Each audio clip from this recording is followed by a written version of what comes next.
everyone, and welcome to the LatinX Business Podcast. I'm your host, Randy Gomez, and if you're looking to demystify the world of business through the raw, authentic stories of Latinx entrepreneurs, you've come to the right place.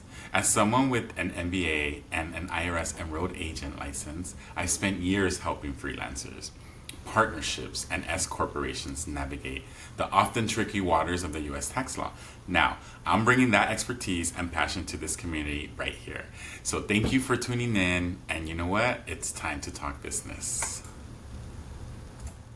All right. Hey, Cynthia, thanks for coming on the Latinx Business Show. I appreciate you being here today. Thank you so much for having me. Yeah. Thanks for coming on. And, for our listeners that don't know who you are, do me a favor. Why don't you say your name, your company name, and the services you provide, please? Yes. So my name is Cynthia Grande, and I am the owner of the Grande Law Firm. We work with families and business owners to help them find solutions to their legal concerns so that they can live life with more freedom and peace of mind on a daily basis. And we do this specifically in the areas of immigration and bankruptcy law. Oh, nice. Okay, great.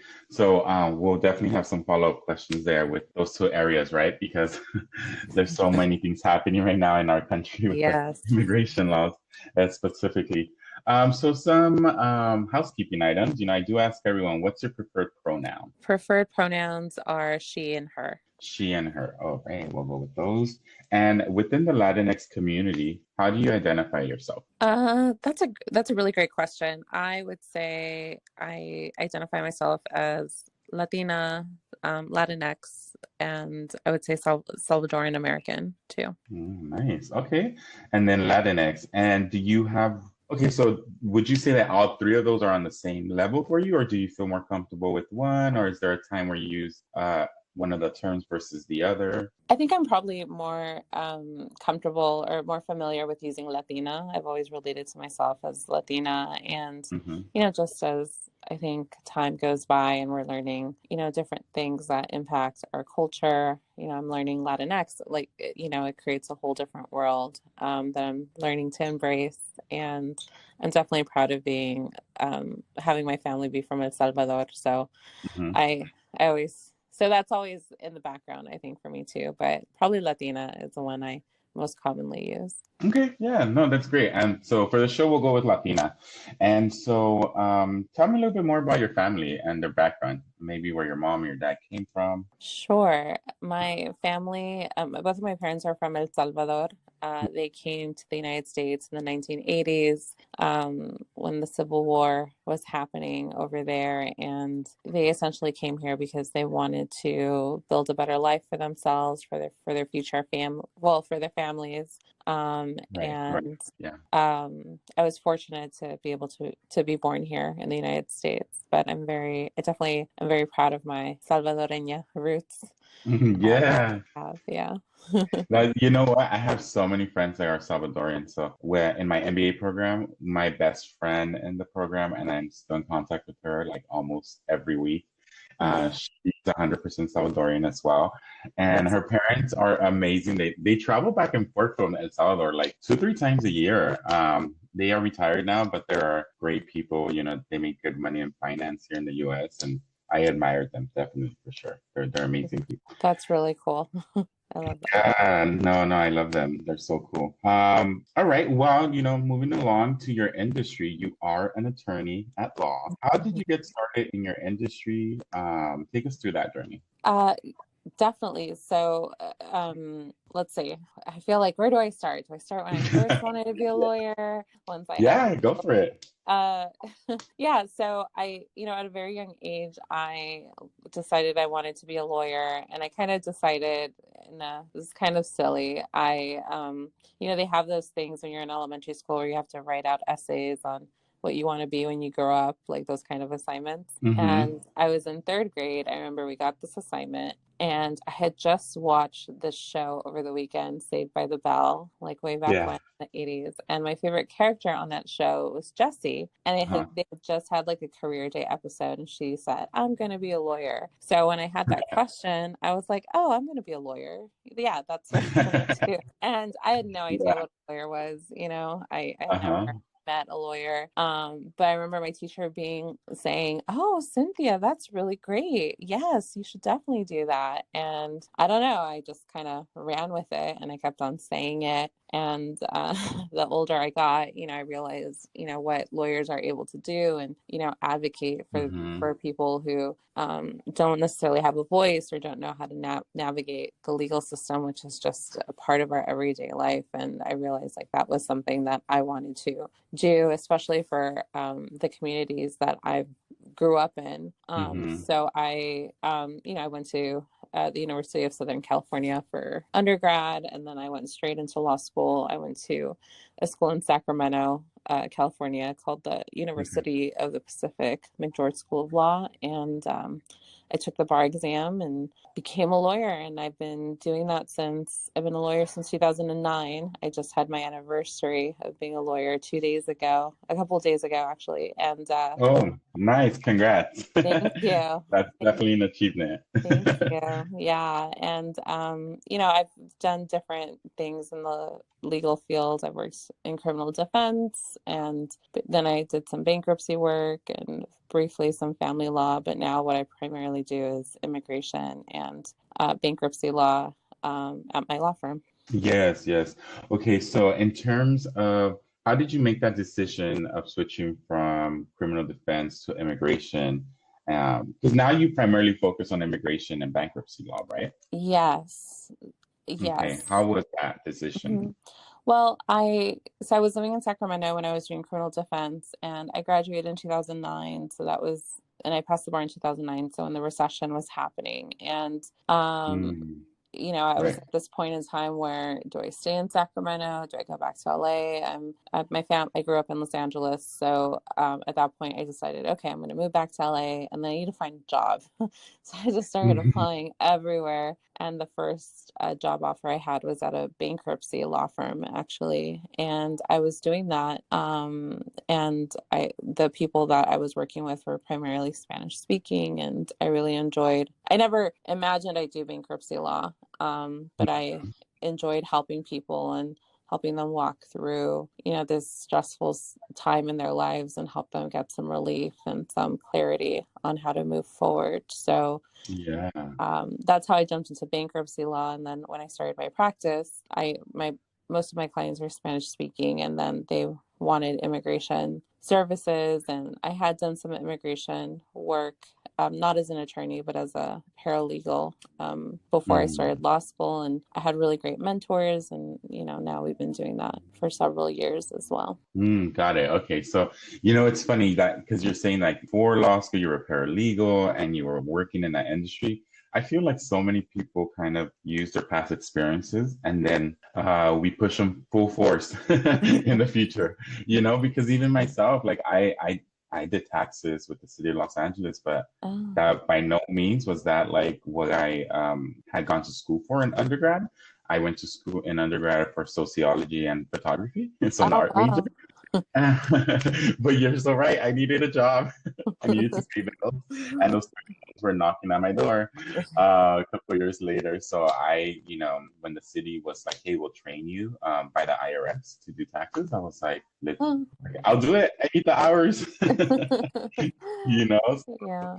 I feel like that's such a common shared experience that not too many people talk about, because you hear about people going to school, going to college, becoming successful, but in our 20s, in that time period after you graduate, whether it's undergrad or graduate school, there's so much uncertainty that I don't think too many people talk about it, to be honest. So thank you for bringing that up, because I think that's very important for people to hear that, even yourself, a successful attorney, had some doubts or didn't know what her direction was at some point, and that's okay, because not too many people say like, and I think this is why people admire someone that has, for example, says, I'm going to be an actor at age 5, and then they become an actor and that's all they do and they're really successful at it, because it takes a lot of mental discipline and grit to be able to get to that point, and not defer from that, because so many things happen down the line that's why I'm like, we're on this boat of like, what's going on in my life? What do I do? Why did I go to school? Right. So to me, that story you just told is very, very important. So, okay, moving along from your, once you opened up your own practice, how has that been, being a Latina entrepreneur, running her own business? How has that been for you? Has it been challenging? Have you ever felt alone? Oh, I think it's been everything. I think it's been everything. And I never saw myself as an entrepreneur or a business owner. And, in fact, people would tell Hmm. me as I was growing up in college, law school, oh, you'll start your own law firm. And I always in the back of my, I tell them, oh yeah, maybe. In the back of my mind, I'd be like, no, that's a terrible idea. I'm not going to do that. And, Right. one of the things that I discovered, I think, in my 20s, I think 20s, it's like a time of learning, right? Discovery. Hmm. And for me, after doing like personal development work and things like that, I saw that I had thought about starting my own business, my own law firm, but I was scared. I was scared of not knowing the answers. What if I mess something up? Like I don't know enough. I don't have the business background, this whole, I don't know. I don't know. I kept on running the show. And Right. I was at this point where I just thought, well, I could keep on letting that I don't know run my life, or I could do something about Mm, it and try it out. And the worst that would happen would be that I fail. And, if I fail, then, then it's just the next thing. And in doing that, it was scary and it was really yeah. exciting, like being a business owner, being an entrepreneur. I feel like you're on an adventure every day with, what shows up because there's especially when you're doing, I think with anything, but when you're delivering services, there's the lawyer part of it that I do. And then there's also Hmm. all the different business aspects of it. So being a CEO, a CFO, a COO, the admin stuff, there's all those different pieces. But I find that I love being able to have my own vision and which is making a difference for people, especially in the legal field. I want clients to feel important and valued and that they're heard, and that they have like an experience where working with a lawyer isn't scary. It can actually be a really warm and fun and easy experience. And Hmm. being able to do that is just one of my being able to create a team that fulfills on that is one of my favorite things. So I love it. And it's definitely challenging. It can definitely feel lonely. And there's work to put in, but I think the payoff you get out of doing it is worth all of it. It's worth all the work, right? Because I feel like it's a lot of moving puzzles. And I think it can be paralyzing sometimes because, as an entrepreneur, we do have that dream and that vision, and we can see beyond the current moment. And you need to know you need to envision where you're going to be, right? In 5 years from now, 10 years from now, or even the next year, right? Mm-hmm. But you're so right. I think that many entrepreneurs that I've worked with, and even myself, there's been times where I'm like, oh, I don't know if I want to like take on that other task or add more work to my plate because I'm already working 10 hours a day, you Mm-hmm. know? Like, yeah, I have more flexibility. Like, I can work out in between the day or at night or in the morning, but it does come with more responsibility. So definitely, if someone out there is trying to become their own business owner or even own a small business, like it is a lot of work. But you're right; it's very rewarding at the end of the day. So yeah, I'm glad you had that shared experience as well. Well, question: if you have to give advice to a young Latina girl or boy, what kind of advice would you give them if they wanted to become an attorney? What advice would I give them? I mean, I could probably go on and on, right? But Hmm. I would say that um, it's important to create a community that's supporting what you're up to. So whether it may be family, or, I feel now it's there are more Latinos in the legal profession and more people of color in the legal profession, although Latinos are still only 2% of the total of attorneys in the United States.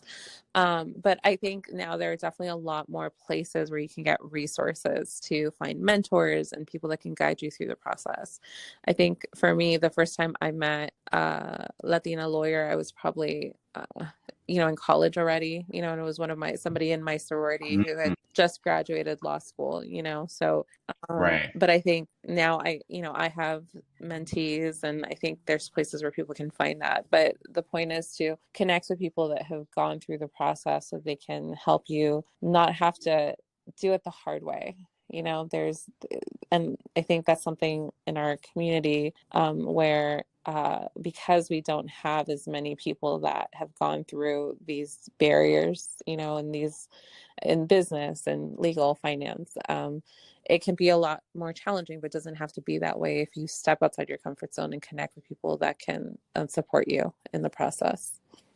I think it's very important to have that visibility within the Latino community. And it changes based on the family dynamics, right? Some families see more entrepreneurs in their own personal families than others. But, the fact that you're able to see someone play the role that you want to become, then that allows you to be able to manifest that and to get to that much quicker or in a much smoother transition, because you're able to actually see, where you will be in the future. Yeah. Okay. But so in this time that you've been an entrepreneur, what financial lessons have you learned that you would want to share with the audience? Oh my gosh, so many, so many. I think the biggest one is getting started with the right foundation. So, like I mentioned earlier, I jumped into business, and I didn't plan it out. I didn't have a business background, and I didn't know what I was doing. And, I've sought resources, and, now I have mentors, and I have a coach that I've been working with for several years. And, but what I didn't do at the beginning was set up, QuickBooks, and make sure I had a bookkeeper to run all my numbers, and Right. actually know how to read a profit and loss and a balance sheet, and, knowing what account receivables are in that whole thing. And now I'm doing that work, right? But I've been in business for, since 2012, so 8 years, right? But Yeah. it's different having to fix everything, not fix, but clean up all the things that you didn't know now. Right. So definitely hiring a bookkeeper to work with from the start. It's an investment, but it's well worth a lot of time and energy that you'll save down the road.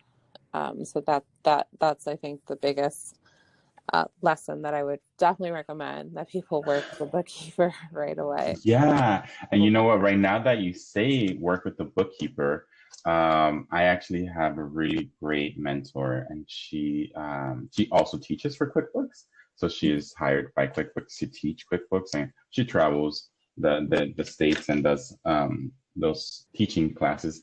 But it was really until I met her that she drilled into me the core of the importance of the books of a business.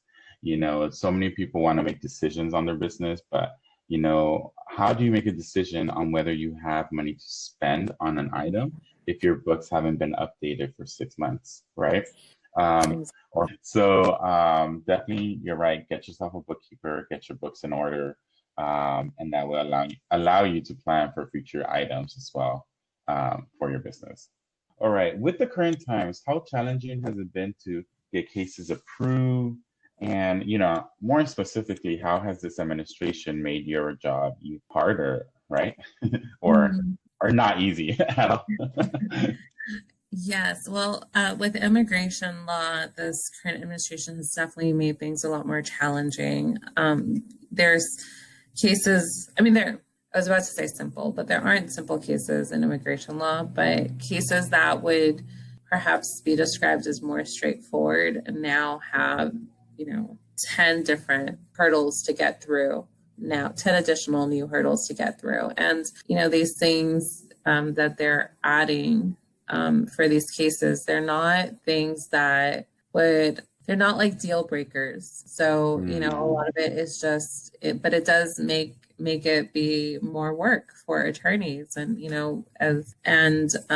if it's more work, then attorneys, we tend to charge more because it's, several additional hours that we need to spend to make sure that these things are get approved. And then Right. the effect of that is then people are less able to pay those fees. Like who it impacts are people who don't have the resources to pay for that legal representation, which, it does this thing where it limits immigration in an indirect way. It's a very subtle way, but it has a big impact on underserved communities. Well, yeah, especially when you're in an underserved community, your main priorities are having a roof over my head, having food on the dinner table, and being able to pay my bills on time, right? So I feel like people might see, an immigration attorney as an added expense that it's not quite fitting in their every day-to-day life. But that is really unfortunate because, people won't see those effects unless they're personally affected by those.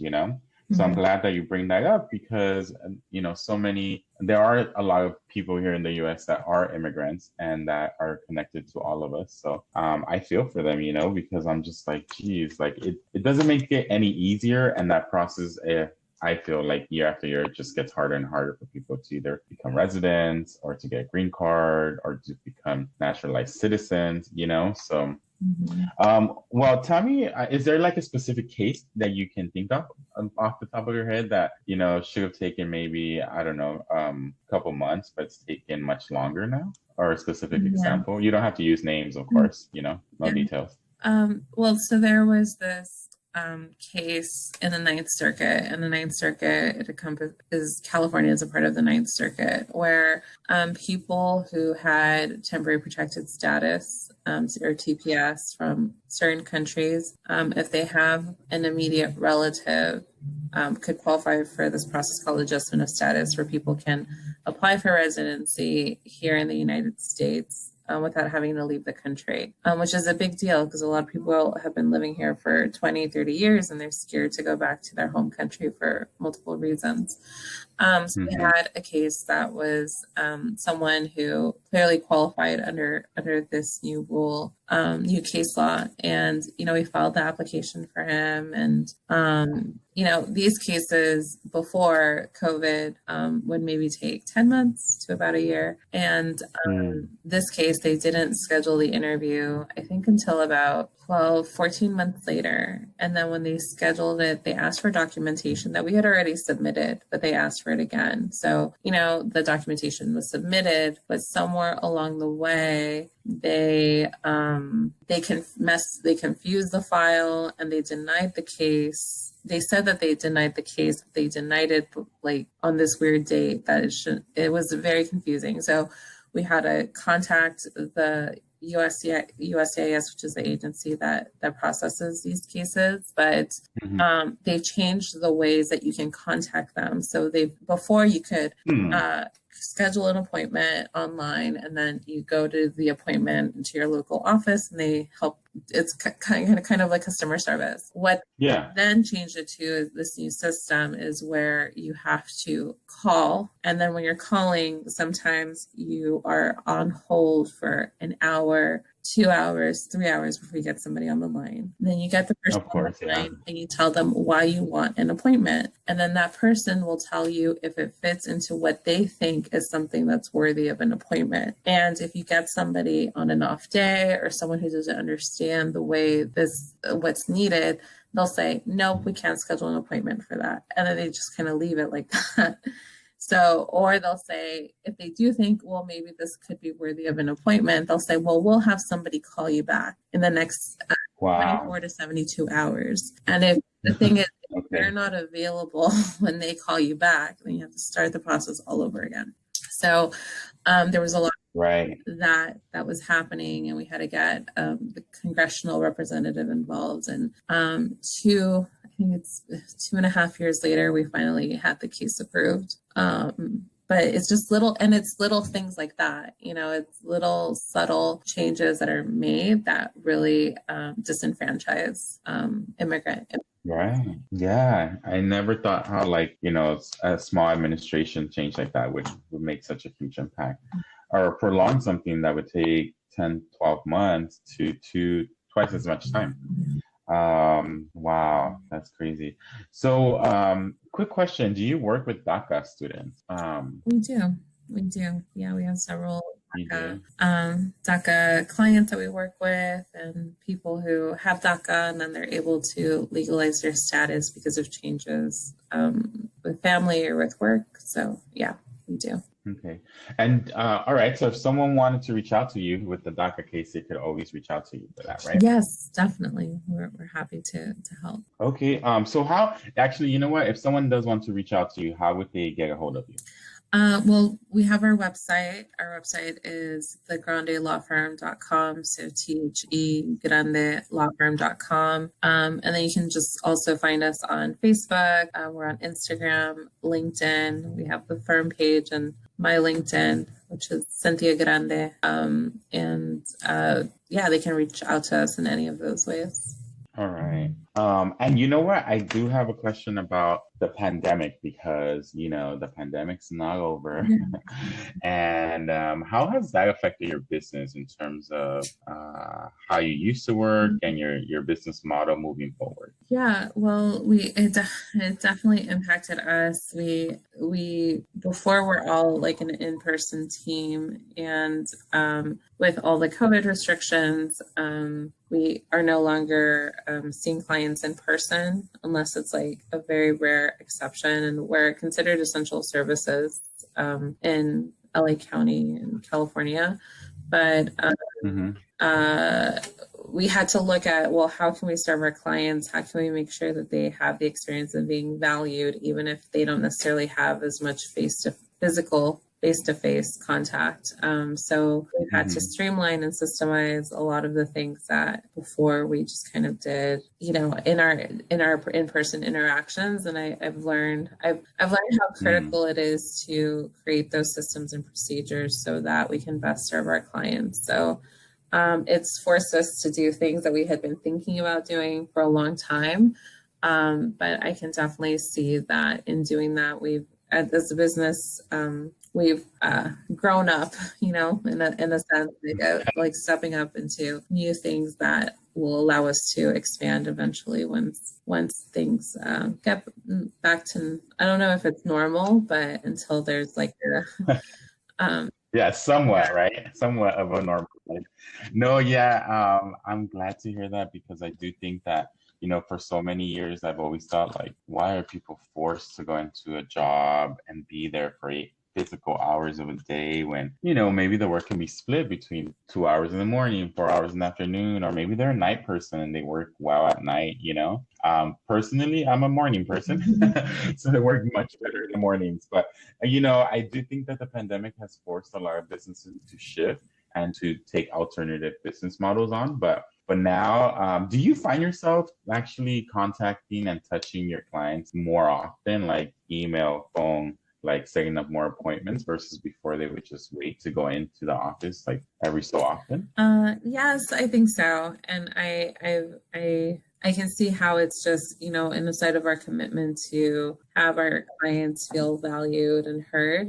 It's definitely enhancing what we were doing before, which I'm grateful for. I think there's always, as businesses, there's always rooms to improve and grow. And I'm grateful that, in the midst of all of this, it's given us an opportunity to focus on our clients more and in different ways. Yeah. Oh my God. Okay. So, this is my last question, Cynthia. Any final takeaways for our community? Is there a book, quote, or a podcast that you live by and that you would want to share with the community? And of course, I will put it in the podcast notes so someone and your information as well. So if they want to reach back to you, they could look back at the podcast notes for this info. Yes. Well, I think, there's so many great books out there. One of the ones that stands out to me, actually, I learned about it through a TED Talk. It's Start With Why by Simon Sinek. And knowing why you're starting a business, why you're doing what you're doing is so critical, because in those moments when it gets really challenging, getting connected to why you're doing what you're doing makes you push through those moments so that you can get to the other side of it and continue to do what's important to you. And so that it's a book, Start With Why by Simon Sinek. And there's this quote that I love, and it's by Muriel Strode. And it says, and it's sometimes connected to Ralph Waldo Emerson, but I think Muriel's person. It says, do not go where the path may lead. Go instead where there is no path and leave a trail. And I'm just a big believer that if there's some vision that you have and somewhere where you want to make a difference and you haven't seen other people do it that way, it's okay. Like, go do that. Go, be a trailblazer and bring other people along the way, leave the path so that people can know how to step into that for themselves too. Oh my God, yes. I love that quote. Well, Cynthia, thank you so much for all the information you provided. It's been a wealth of information, and I look forward to maybe having you on the show again. Yes. But yeah, thanks for your time today. Yeah, you're welcome, and thank you so much for having me. It's been fun. Of course. Thank you. Bye. Bye now. Thank you so much for joining me on this episode. Please take a moment to subscribe, rate, and share this podcast with your network. Your support helps our LatinX business community grow stronger with every listen, and I truly invite you to connect with us. Send us your questions, your comments, or even your own business stories to randy@rgtaxes.com. I would love to hear from you. Until next time, keep learning, keep building your business, and keep growing your business mindset.